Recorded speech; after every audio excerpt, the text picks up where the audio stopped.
Welcome to all our listeners. Ubuntunomics is a weekly roundup and discussion of the most important economic and political developments from Africa. Hosted by myself, Sia from PESA. PESA is a political economy think tank that promotes regional integration in SADC and provides research on the political economy of development in Africa. With me is my co-host, Sbu Nyati from Isakombe Assets. Isakombe Assets provides individuals with renewable energy assets in order to develop communities.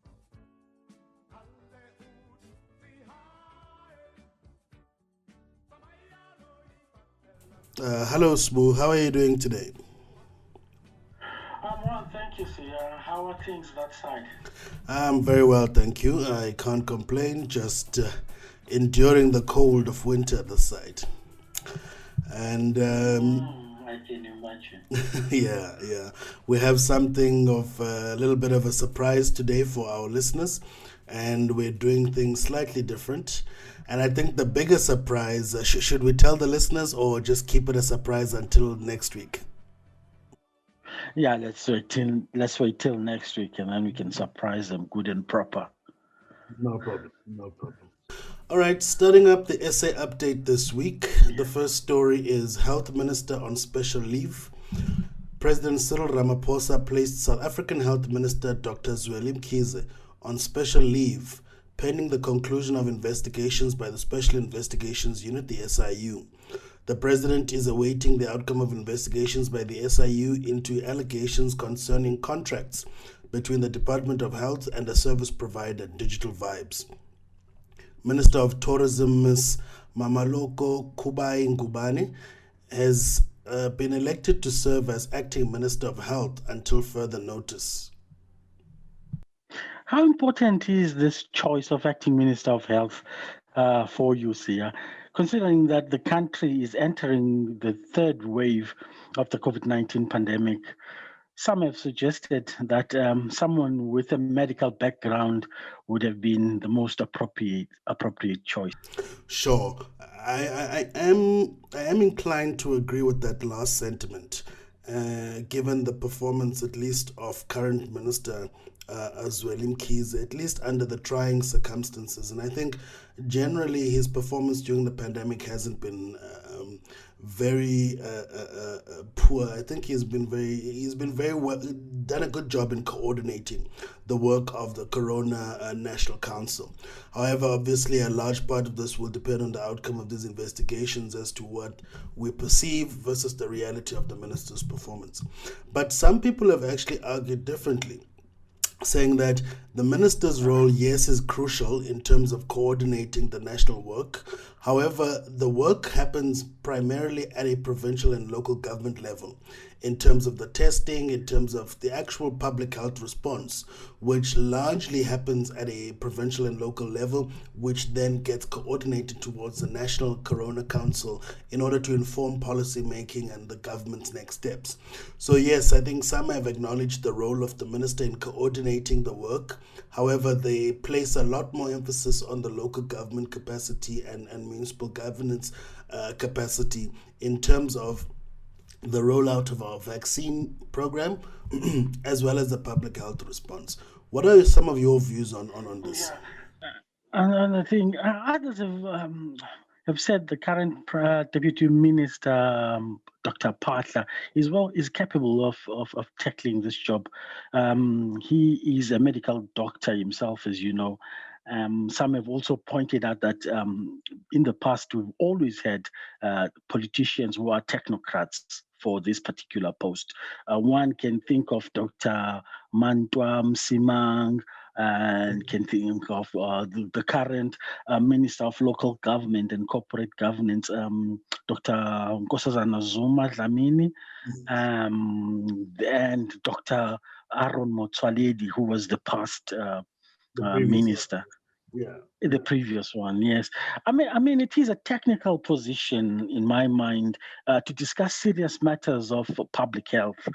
There are those who are saying that the president, they're pointing to political reasons, saying that the president wants to make a proper permanent appointment once the SIU, which is the Special Investigative Unit, reports at the end of June. The president doesn't want to come out as being preemptive because there are contestations within the ruling party as they head towards the party's elective conference in 2022. So some of the president's detractors have claimed that he is purging opponents, those who are likely to contest for the top position. But in my view, the president doesn't have to do any of that, doesn't have to do any purging because these fellows are self-sabotaging. So my view is, well, it's a tricky one. It is a tricky one.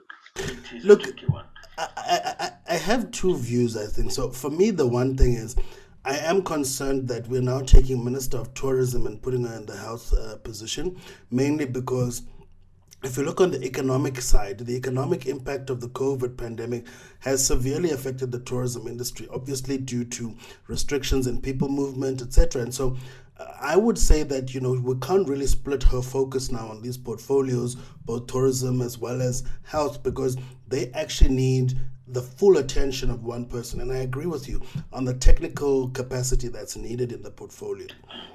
Then my other issue is it seems as though the president is changing tack when it comes to the political response to at least the health minister's allegations against the health minister. Because if you rewind a couple of weeks back when they were dealing with the issue of the Secretary General of the ANC, and that he was quite swift to say, one, those who are under investigation should step aside until the investigations have been concluded.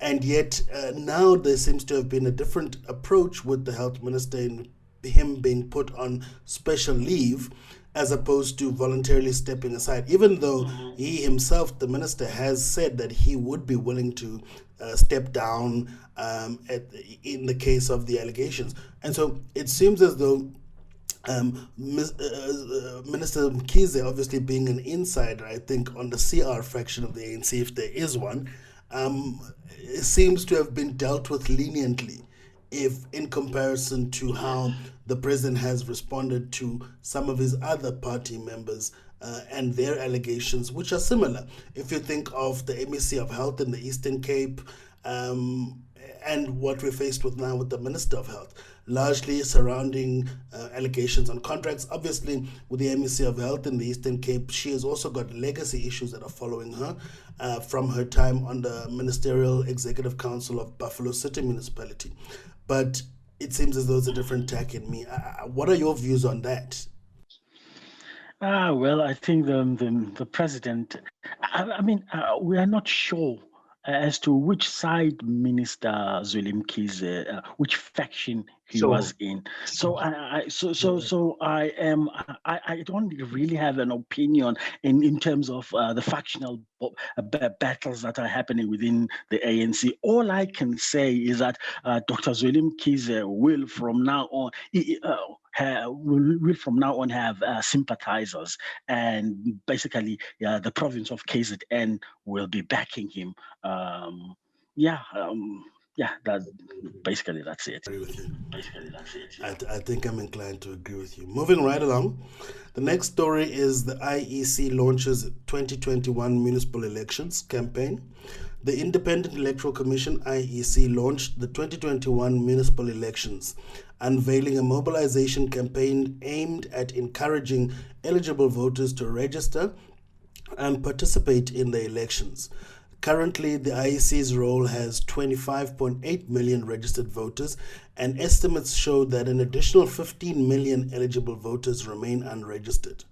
Approximately 60% of the unregistered voters are under the age of 30, and they are the focus of the IEC mobilization campaign ahead of the elections, which are scheduled for 27 October 2021. The majority of political parties have been calling for suspension of these upcoming elections, claiming that campaigning will be difficult under COVID-19 conditions. Do their claims that most South Africans have no or little access to modern technologies and access to data hold water in your view? I'm not understanding how would they need the data? So how does the access to data? Because from my perspective, I think it also goes to how the IEC actually conducts the elections. I think although there will be sort of physical ballots, we do have the capacity for e-voting, but I haven't seen that being deployed. In what instance or in what relation are you referring to in terms of people's access to technology and data, and how is it linked to the elections? Campaigning. I'm talking about the campaigning period. Sure. Because if you remember, in South Africa, we have these big election campaigns where people pack into stadiums. And so what is evident is that none of that will be possible. And so how will these political parties campaign? How will they carry out the campaigning thing? Look, I think that in that instance, there are still alternative avenues, such as your broadcast media for one, or print media, which people have access to, and there will never be an alternative for the posters and banners being put up in certain public spaces. So I don't know, I don't really agree that it will necessarily affect campaigning. Yes, people may not be able to congregate in large numbers, but people will still be able to get their message across. They'll still be able to canvass to their voters. I don't know. Do you think it'll have a severe impact from your perspective? See, let me put it this way. Let me pose a question. Over the past decade, we have seen dwindling numbers for registration. As you were saying that there were approximately 60% of unregistered voters were under the age of 30. So my thing is, my question is it possible that the youth have lost faith in the election system, or are there other possible factors informing the despondency? Because there is despondency. That's my question. If you look at the estimates, I think 60% being young people below the ages of 30 as unregistered voters, it clearly gives you an indication that there is some apathy amongst young people. But we can't necessarily blame young people for not having much confidence in the electoral system and the current leadership of the ANC, really. So in my view, firstly, there's the challenge of the fact that the ANC Youth League, after it was disbanded during President Zuma's presidency, hasn't really recovered from that period, despite them trying repeatedly to resuscitate and obviously dealing with the challenge of some regions which were disbanded and some which are actually fighting against the disbandment. There hasn't been a clear voice from the ruling party with regards to the youth voice, and the Youth League hasn't recovered from the period under its leadership previously under Malema. Colin so-called leadership at the ANC Youth League was really at a time when it was disintegrating, hence it led to the disbandment. On the other end, though, young people also suffer from the economic devastation that we're currently faced with in terms of the recession that we just came out of, as well as the high and rising unemployment rate in South Africa.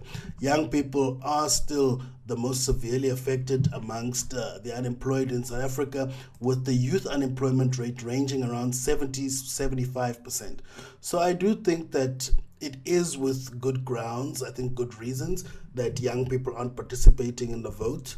At the same time, in terms of the opposition party, this does question the assumption that at least I had in my mind, that in the absence of the ANC Youth League, parties such as the Economic Freedom Fighters, EFF, would have captured a large sentiment of the youth, given that their politics At least if you've seen how they tried to, claim victory or glory during the Fees Must Fall movement, etc., their politics seem to be geared towards young people. But it seems as though they've also reached a level of plateauing, given the fact that we're still faced with around 9 million unregistered young voters below the age of 30.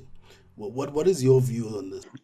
Well, yes, I agree with your views concerning young people. I can't fault your logic there.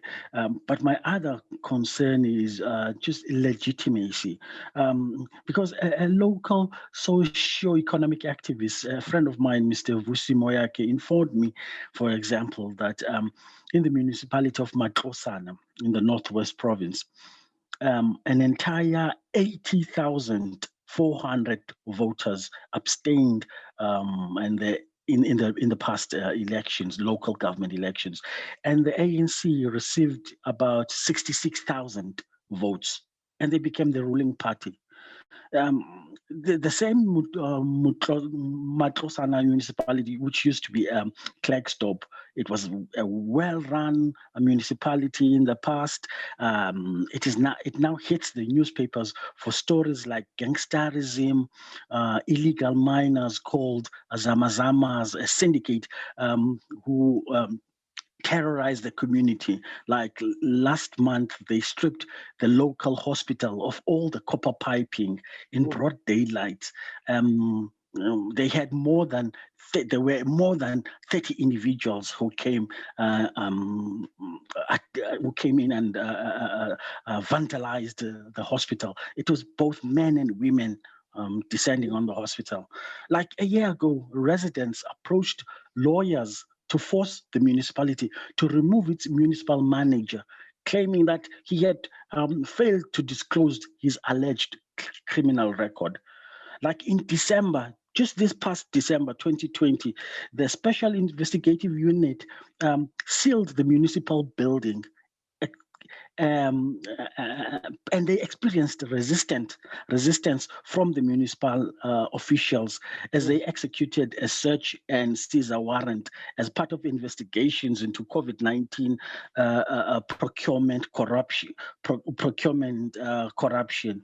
So a legitimacy is a concern when such large numbers don't turn out on the day of elections. It's a sign of both despondency and loss of hope. Sure, and as it's clear in your example, the despite the poor governance performance, the ANC still isn't sort of being disciplined through the vote as a result of the low participation or lack of interest in politics.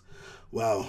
But I guess obviously without a credible alternative, because if you look at the alternative, so the DA, and the EFF, which are ostensibly the main opposition parties, and their performance in some of the metros that they won in Tshwane as well as the city of Johannesburg, they've actually been caught in sort of party squabbles and power struggles, which have actually debilitated the council's ability to perform in these metros. And as a result, even the opposition doesn't really present an alternative that young people can actually believe in, that young people can back.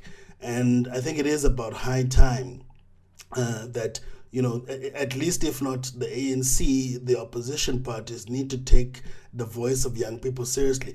I would hate for South Africa to develop what is known as a lost generation leading up to something like the Arab Spring, because we are definitely a region that is seemingly heating up in terms of the possibility of how something like that could ignite and affect the whole region, because the current economic conditions and the status of South Africa is also replicated in our neighboring countries such as Namibia, such as Eswatini, etc. And so the economic hardships that young people face here are echoed throughout the region. So it is about high time the politics takes the youth issues quite seriously. And I do gather your point on the issue of legitimacy as well, because now, as a result of the apathy, we're not actually able to hold our leaders accountable. Very interesting point there. Exactly. Moving right along, our next story is the IVRS recovered to a healthy status in 2021. The IVRS, the Integrated Vaal River System, consists of 14 dams which overlap Gauteng, Mpumalanga, Free State, and the Northern Cape provinces. This week, the IVRS average dam levels are at 89.5%, which reflects a recovery from the same time last year, when dam levels were at 66.3%. Both Lesotho's Katse and Mohale dams, on which the IVRS depends, have recovered to 74.5% and 36.5% respectively this week. This from a 36% and a 12.2% in 2020 last year. Okay. I have a question here. The commercial hub, which is Gauteng, is currently experiencing both an energy crisis and water shedding challenges. What impact will these seemingly, they're supposed to be good news concern, what challenge, what impact will this good news have on the economy, in your view?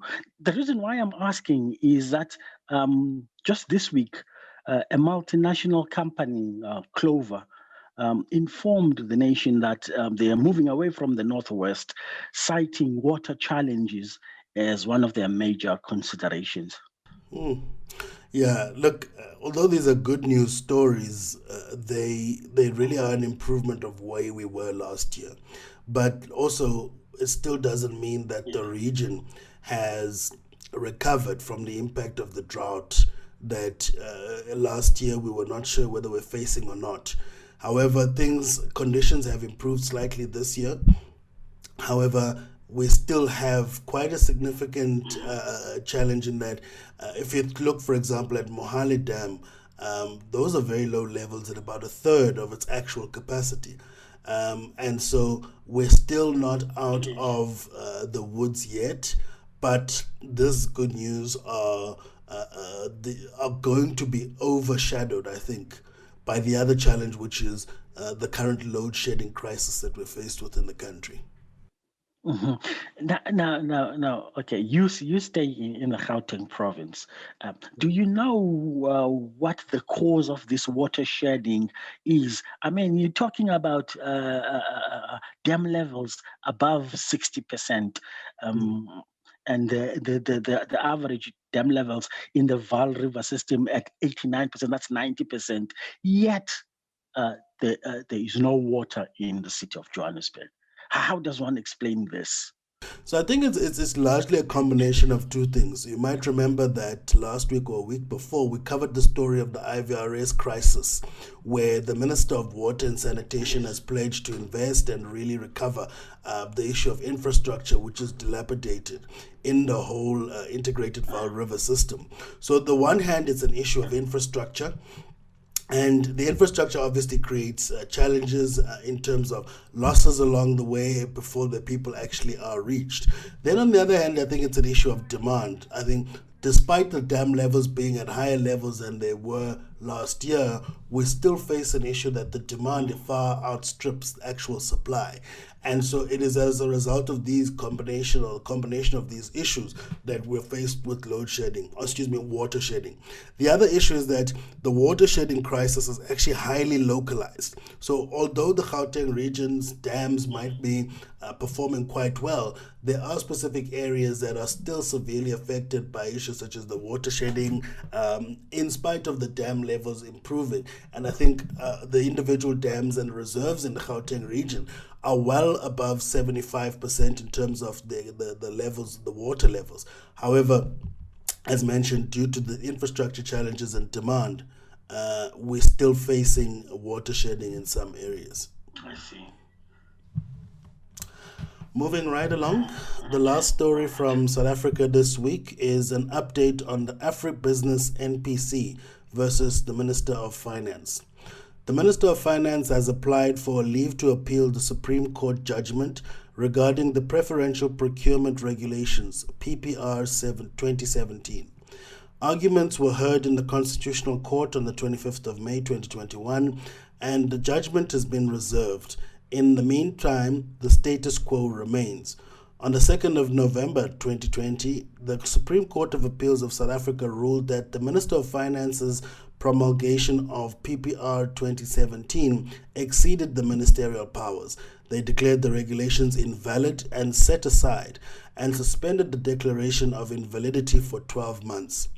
The Minister of Finance announced that the procurement processes may continue using PPR 2017 until their expiry in November this year, because any tender advertised utilizing the provisions of PPR 2017 may be finalized under the processes prescribed by those regulations whilst they're still in effect. I'm asking myself, and this is a conversation we've had before, about how valid are these arguments, or is it time for a new regime of preferential procurement? I mean, last week at the Black Management Forum Gala dinner, the president, Mr. Ramaphosa, made mention of turning this economy to be blacker. For transformation, he was talking in terms of transformation. Again, the Black Business Council also made calls for a 70% Black economy by the year 2030. Now one wonders about these sort of legal constraints. I'm talking about the court challenges. Aren't they meant to stifle efforts towards achieving these transformation goals, or transforming this economic landscape?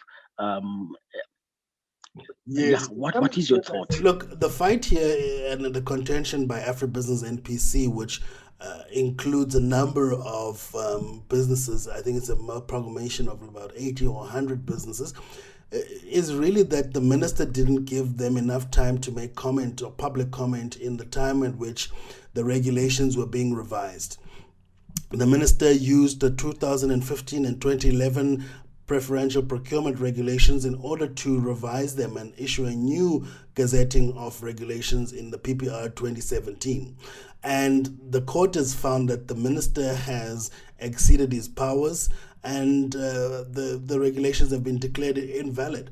I do think, though, that in this instance it might be a case of the minister getting the wrong type of the legal advice. For example, in my view, this could put the state at a risk of further litigation if we go ahead with the processing procurement under these regulations up until the end of this year, despite the actual court ruling, because now he'll be found in contempt of court because the status quo still remains. The legislation have been set aside, although they're not been declared valid because the validity has been suspended for 12 months. This still doesn't mean that the legislation or the regulations themselves have not been set aside. And obviously the minister in gazetting these legislations has exceeded his powers. And so, any kind of procurement decisions that happen between now and then, yes, although the Supreme Court ruling doesn't apply retrospectively, they will still be at risk of litigation purely on the basis that they are based on legislation which was set aside, and the minister could be found in contempt of court. And so it is one of those instances where I think the minister was trying to and we've seen this repeatedly in the case of the Minister of Finance. If you think back to the economic policy that they released without much consultation with other government departments, but more importantly, without even consultation and, in many instances, clear opposition to the ANC's policy conference decisions. And so it is, I think, a case of the minister trying to abuse his power here, and not an actual case of business or those who have business interests trying to slow the pace of transformation in the country. On to the rest of Africa update this week. The first story calls for protection of civilians in Burkina Faso. The United Nations Secretary General and the Office of the High Commissioner for Human Rights, OHCHR, have called for protection of civilians following attacks by unidentified assailants on the 5th of June 2021 on a village in the province of Yaga in the north of Burkina Faso. The attacks left at least 132 civilians dead and forced the displacement of nearly 800 people. More than 1.1 million people are now internally displaced in Burkina Faso since the beginning of the year, particularly in the regions of the Sahel and Centre Nord.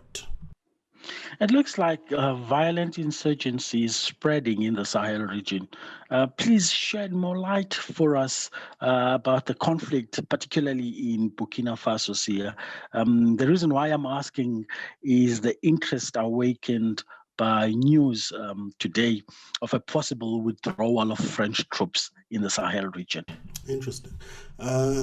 Look, I think we might remember a couple of weeks back when we covered Burkina Faso and there were attacks in one of the cities, and the history behind it seems to stem from a vacuum that has been left since former dictator and ruler who led Burkina Faso for 27 years, Blaise Compaoré, who left power after the 2015 coup, which followed after the 2014 Burkinabe uprising.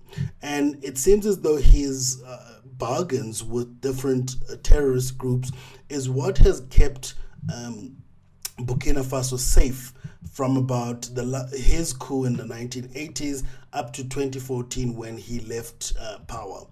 And since then also, the country has also been challenged by neighboring country conflict leading or affecting it, particularly in the north with Mali. You might remember also from a couple of weeks, we covered Mali having recently gone through a military coup, as well as Niger also facing some attacks a couple of weeks back that we reported on. So really the country is challenged by this fact that, it's engulfed by countries which have got their own internal instability within the Sahel, but also being in the Sahel region, which has also been challenged by ongoing conflict and terrorist attacks, which has spread, as you rightfully mentioned, not just affecting some of the key countries such as Mali, Chad, and the Great Lakes countries, but also now spreading to Niger and affecting Burkina Faso and Mauritania, etc. So really, it is a fact that the insurgency and the violence in terms of the terrorist attacks, not only Boko Haram, but other now violent extremist groups are very active and spreading across the Sahel region. I see. Yeah. Okay. Moving on to our next story, restoring water access amidst the cholera threat in the DRC. The United Nations Children's Fund, UNICEF, and partners are working to restore water supply to approximately 200,000 people, including some 100,000 children affected by the volcanic eruption last month in Goma in the Democratic Republic of Congo, DRC. The eruption of Mount Nyiragongo on the 22nd of May melted mains, water supplies, pipes, and damaged a huge 5,000 cubic meter reservoir. 30 people were killed and 3,500 others lost their homes due to the volcano eruption. Since previous cholera epidemics in Goma started when residents collected contaminated water for drinking, UNICEF has installed 15 emergency station chlorination points close to Lake Kivu. In Buhene, a district that was flattened by lava, hundreds have had to queue for water provided from a truck hooked up to a pump as a temporary measure. The trucking operation has been ramped up and it will be scaled down once the water network in Goma is partly functional again. These eruptions are not a new phenomenon. What is the attraction to the city of Goma in the eastern DRC?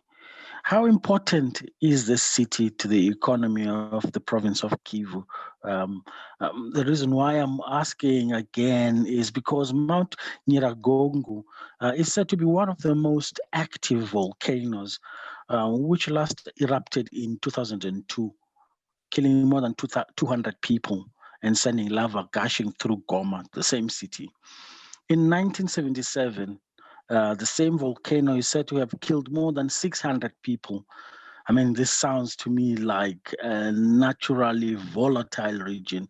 Besides the violence, the military violence. So, what is the attraction with Goma? Sure. Well, okay. So I think you covered some of the issues. So the first issue is that Goma is one of the central towns in the province of South Kivu, I think. And the real issue is that obviously this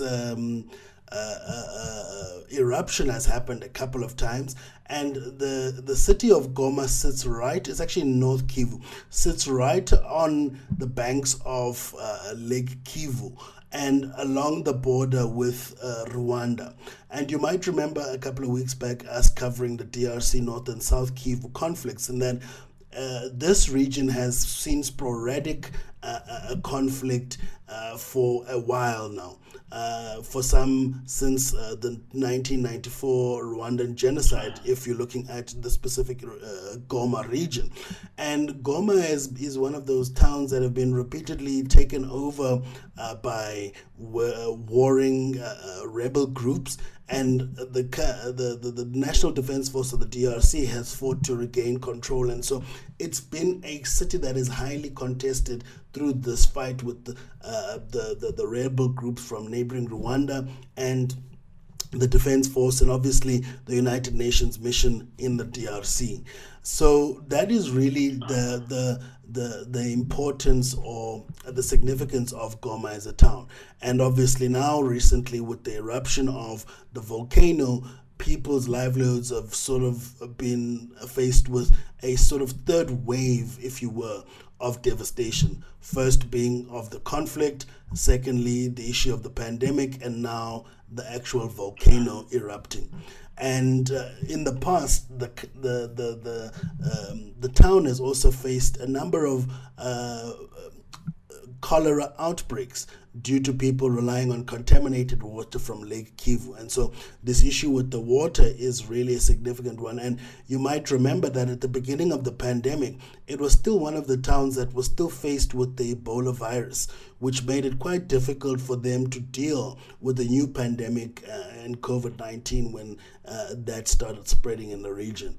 Obviously, with the conflict making it even more difficult for health workers and humanitarian workers to operate and assist people whose livelihoods have been affected by this sort of triple destruction, as I mentioned. I see. Okay. Moving along, the next story this week is ECOWAS Regional Infrastructure Masterplan 2020 to 2025. The Economic Community of West African State, ECOWAS ministers met to validate the ECOWAS Regional Infrastructure Master Plan and to recommend it for adoption by the ECOWAS Council of Ministers. The Master Plan is a strategic framework for the regional infrastructure development to meet projected economic growth and development needs of the ECOWAS region for the period 2020 to 2045.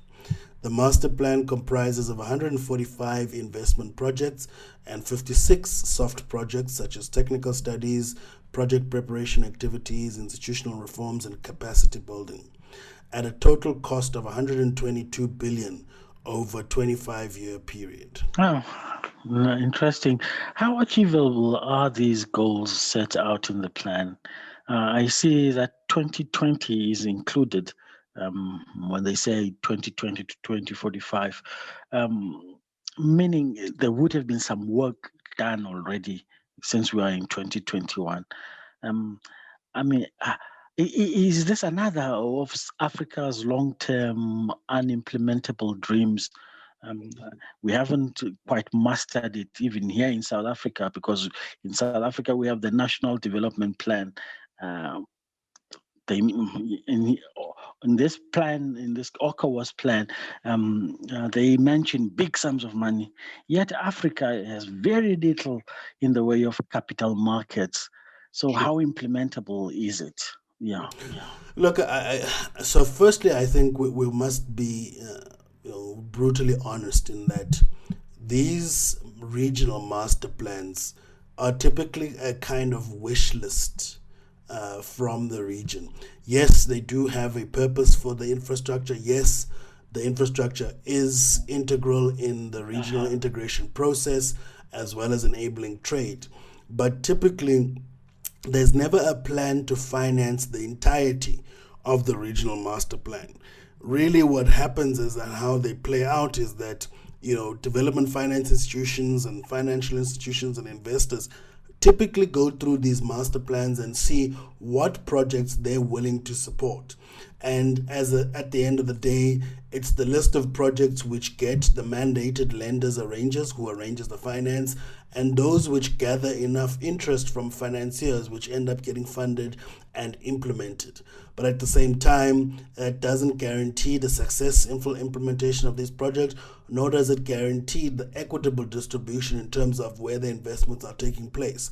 Because typically the way investors look at countries is or the way they look at investment is at a country level.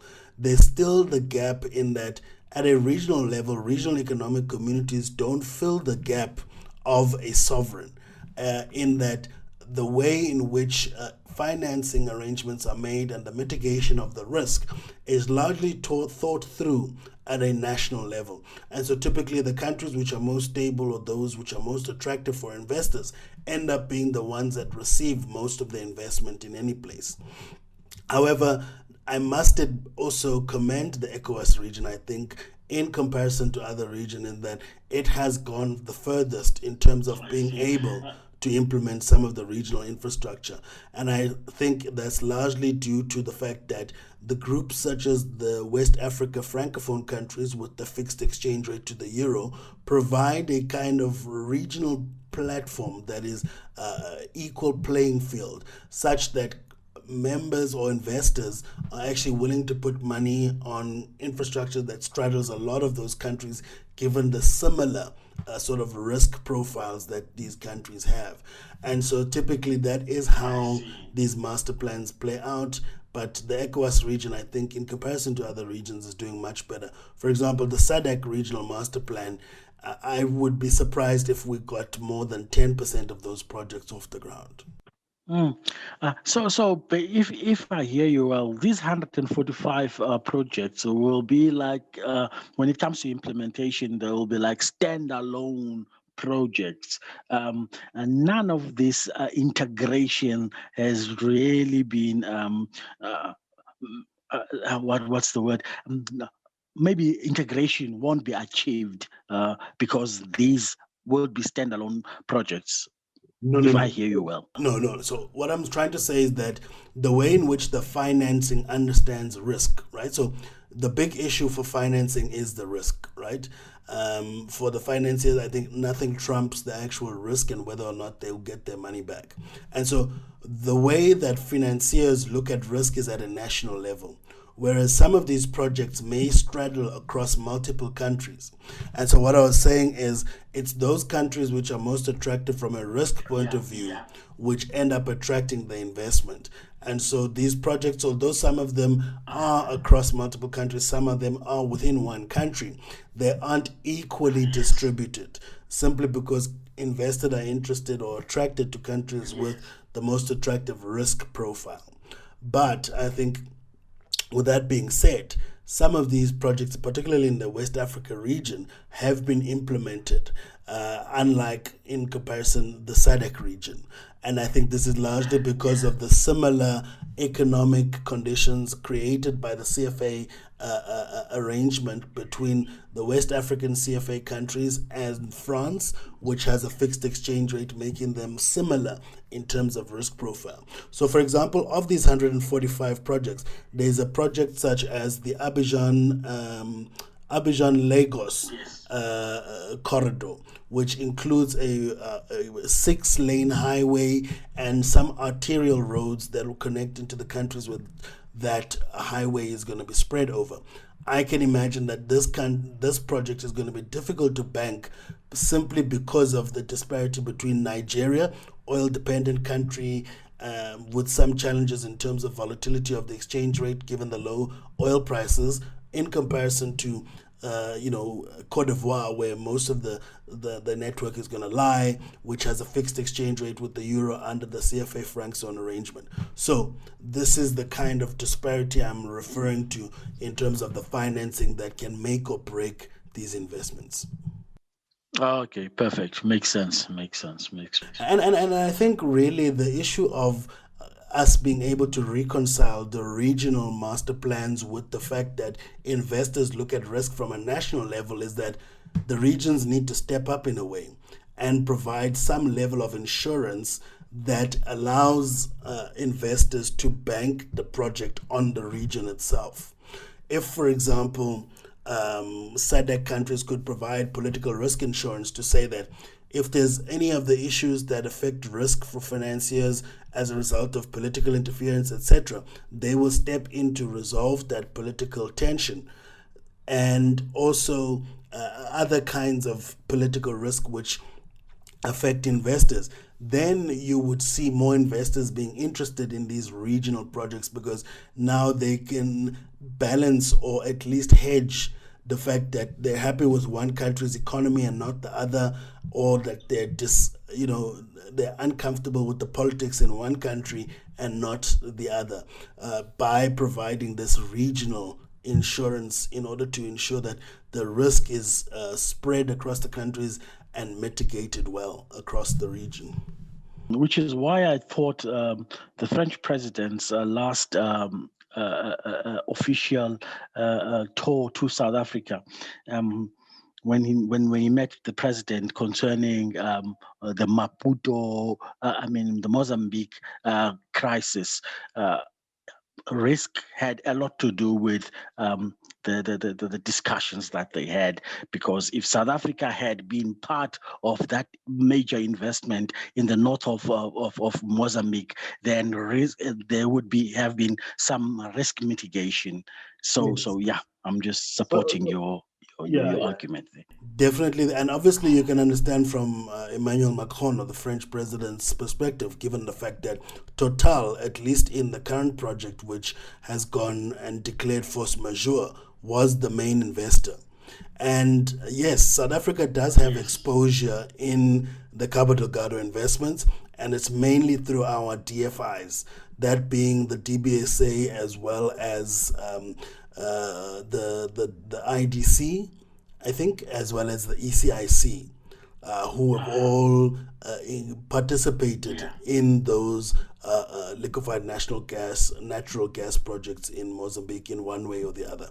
So that is particularly why that meeting between Macron and our President Ramaphosa needed to take place, precisely because of that. But obviously, given the historical context, Mozambique has been reluctant to allow foreign governments to operate militarily within its borders. And that is really what has caused a bit of a challenge in actively or proactively resolving that conflict. Exactly. All right. Moving right along, the last story this week is the 33rd Tripartite Task Force meeting.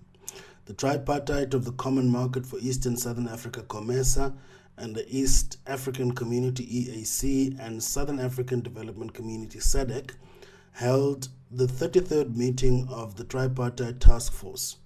At the beginning of the meeting, the Executive Secretary of SADC, Her Excellency Dr. Stigomina Lawrence Tax, handed over the rotational chairpersonship of the TTF to the Secretary General of the EAC, Dr. Peter Mutuku Matuki.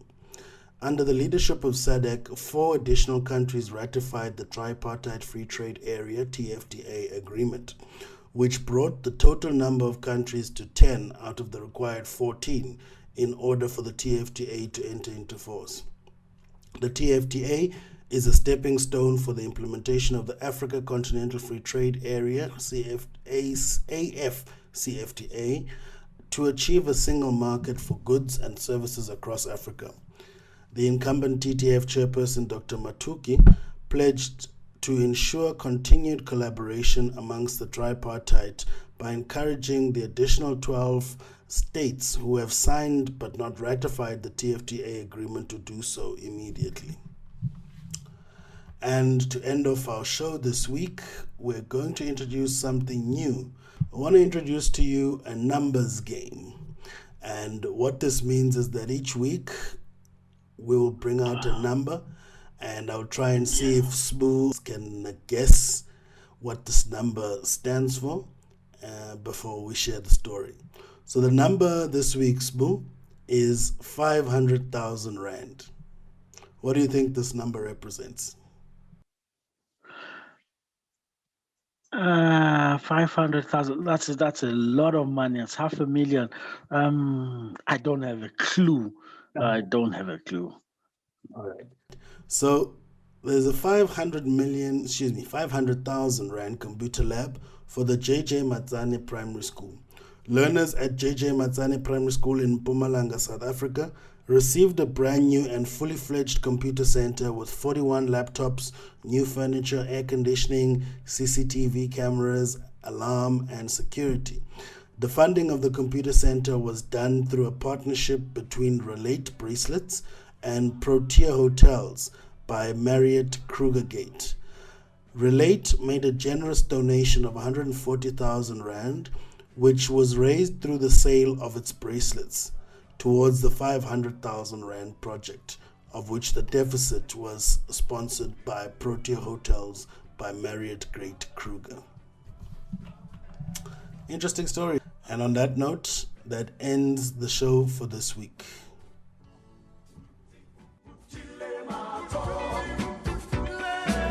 Africa, I love